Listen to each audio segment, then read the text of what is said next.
캘러리치에 오신 걸 환영합니다. 에곤 실레 1편 그림. 충격과 매혹의 스캔들 그리고 센세이션의 아이콘 에곤 실레. 어릴 적 미술교사는 실레의 재능을 발견하고 그림을 그릴 수 있도록 많은 것을 배려해 주었습니다. 1906년 실레가 16살의 그 당시 엘리트인 비엔나 응용미술 아카데미에 입학하여 공식적인 미술 교육을 받기 시작합니다.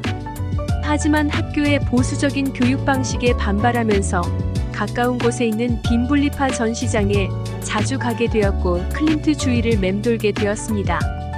더 자유분방한 표현적인 예술을 추구하기 위해 친구들과 학교 개혁 요구안을 발표하면서 자퇴를 하게 됩니다. 학교를 자퇴한 뒤 친구들과 신예술가 그룹을 만들면서 화가의 길로 들어서게 됩니다. 그의 초기 작품은 주로 성적 탐구와 인간의 죽음에 초점을 맞추고 있었는데 예술이냐 외설이냐의 경계선을 넘나드는 실레의 작품은 당시 사회에서 큰 논란을 일으켰습니다. 실레는 초기에 자연과의 깊은 교감을 통해 오스트리아 외곽의 풍경에서 많은 영감을 받았습니다. 1912년 그는 미성년자와의 스캔들로 인해 짧은 기간 수감되기도 했으며 이로 인해 몇몇 작품이 공개적으로 소각되는 수모를 겪기도 했습니다. 이 사건은 실레의 작품에 더욱 도발적이고 반항적인 특성을 부여했습니다. 국제미술전에 참여하여 고흐와 뭉크 그림에 깊이 매료되어 그린 해바라기 작품은 차별화된 실레만의 특징을 잘 나타내주고 있습니다. 자연의 선과 색을 극단적으로 단순화시키며 독특한 아름다움을 표현했습니다. 실레와 클림트의 만남은 두 화가에게 좋은 영향을 끼쳤고 특히 실레의 작품 세계에 중대한 변화를 가져왔습니다. 클림트는 당시 이미 잘 알려진 예술가로서 실레에게는 멘토와 같은 존재였습니다. 클림트의 섬세하고 우아한 스타일은 실레가 그의 작품에서 보여주는 강렬하고 도발적인 표현에 중요한 역할을 했습니다. 클림트는 특히 실레에게 인간의 신체를 더 자유롭고 개방적으로 탐구할 수 있는 용기를 주었습니다. 실레는 클림트로부터 예술적 자유와 실험을 통한 자기 표현의 중요성을 배웠으며 독창적인 예술적 언어를 개발하고 자신만의 독특한 스타일을 만들어 나가게 되었습니다. 성과 사랑, 죽음 같은 주제들을 더욱 대담하고 혁신적인 방식으로 탐구하도록 격려했습니다.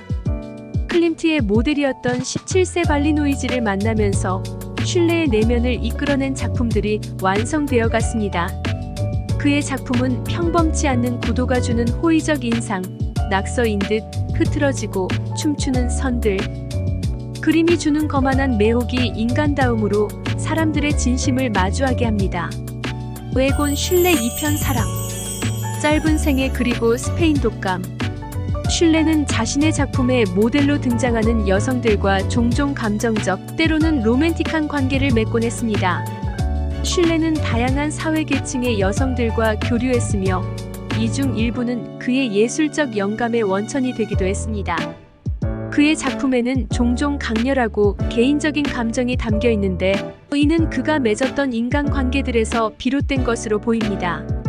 실레의 여성관계는 그의 예술적 발전과 함께 변화하고 성장했으며 그의 삶과 작품 모두에 깊게 들어 있습니다. 1911년 비엔나 외곽의 작은 마을에 정착하면서 발리 노이즈를 만나 동거하게 됩니다. 발리는 17세로 클림트의 연인 중 한 사람이었습니다. 두 사람은 함께 여러 도시에서 생활하면서 작품 활동을 이어갔습니다. 그녀는 실레의 작품에서 가장 중요한 뮤즈 중 하나로 자리 잡으며 그녀를 모델로 가장 유명한 작품 몇 점을 그렸습니다. 실레와 발리는 폐쇄 공포적이라고 느낀 비엔나를 탈출하여 남부 보헤미아에 있는 작은 도시로 갑니다. 그곳 마을에서 10대 소녀들을 억지로 모델로 고용한 것을 좋지 않게 생각한 마을 사람들에 의해 쫓겨납니다. 다시 옮겨간 실레의 스튜디오는 비행 청소년들의 아지트가 되며 마을 사람들의 적개심을 일으켜 1912년 미성년자를 유혹했다는 이유로 체포되어 투옥되기도 합니다. 판사는 그림이 외설적이라며 재판정에서 그림 한 점을 태우기도 합니다. 발리는 그의 예술적 영감을 자극했을 뿐만 아니라 슐레가 자신의 성적 정체성과 인간의 취약성을 탐구하는 데 중요한 역할을 했습니다. 이 관계는 몇 년 동안 지속되었지만 슐레의 예술적 열정과 복잡한 개인적 욕망 때문에 종종 긴장으로 부딪히기도 했습니다. 1915년 슐레는 안정된 정착을 하고 싶은 생각에 사회적으로 받아들여질 수 있는 괜찮은 집안의 에디트를 선택하여 결혼을 합니다. 슐레는 발리에게 결혼을 하지만 둘의 관계는 유지하고 싶다고 말합니다. 그동안 슐레를 위해 헌신한 발리는 배신감을 느끼며 즉시 그를 떠나버립니다. 에디트는 발레리와는 다른 타입의 여성으로 슐레의 새로운 삶의 시작을 의미했습니다. 결혼으로 안정적인 행복함을 느끼게 되었습니다. 결혼 생활로 슐레는 안정을 찾았고 여성 누드화는 더 풍부해지기는 했지만 많은 것들이 이상하게도 마치 생명이 없는 인형 같은 형태로 그려졌습니다.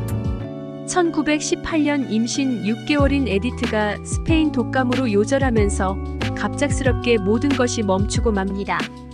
에디트를 위해 최선을 다했지만 아내와 아이를 잃어버린 슐레도 3일 후 슐레 나이 28세 아내와 같은 스페인 독감 후유증으로 짧은 생을 마감해버리고 맙니다. 그의 작품 속에서 느껴지는 인간의 본능적 감정과 연약함은 그가 경험한 사랑의 깊이에서 비롯된 것입니다. 인물들의 눈빛과 자세에서 그의 사랑과 갈등, 열정을 느낄 수 있습니다. 에곤 슐레 3편 인생 도발적 그리고 금기 천재.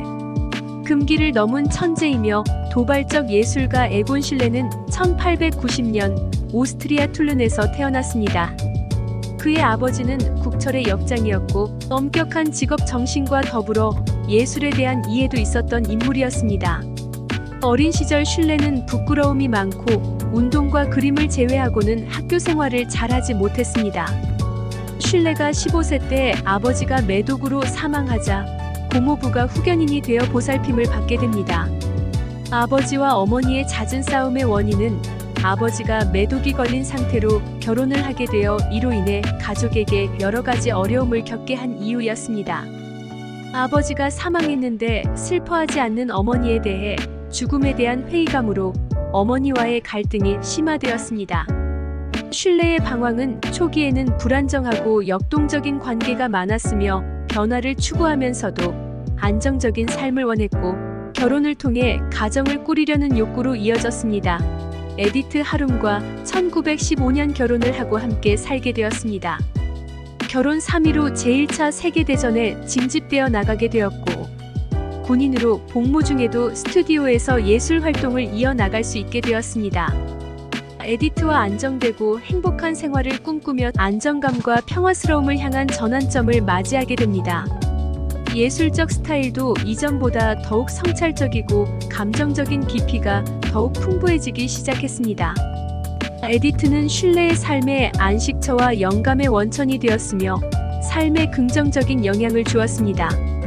결혼 후 제1차 세계대전에 참전하여 전쟁의 참상을 목격한 그는 이 경험을 통해 죽음과 삶의 경계, 인간 존재의 허무함을 더욱 깊이 탐구하는 작품을 남겼습니다. 1917년 빈으로 돌아와 더욱 성숙해지고 풍요로워진 화풍으로 주목을 끌게 되었습니다. 1918년 아이를 가진 에디트가 스페인 독감에 감염되어 정성스럽게 간호하였으나 안타깝게도 아이와 함께 사망하고 맙니다. 아내와 아이가 죽은 지 3일 만에 그의 나이 28세 젊은 슐레도 독감 합병증으로 뒤따라가고 말았습니다. 슐레의 죽음은 오스트리아뿐만 아니라 국제적으로 예술적 손실을 알리는 안타까운 사건으로 기록되었습니다. 우리에게 예술이 감정의 깊이를 어떻게 표현할 수 있는지, 어떻게 내면의 진실과 마주할 수 있는지를 보여줍니다. 슐레의 그림은 인간 조건의 본질을 탐구하며 삶을 더욱 풍부하게 만들 수 있는지를 말해줍니다. 감사합니다. 구독과 좋아요는 영상 제작에 큰 힘이 됩니다.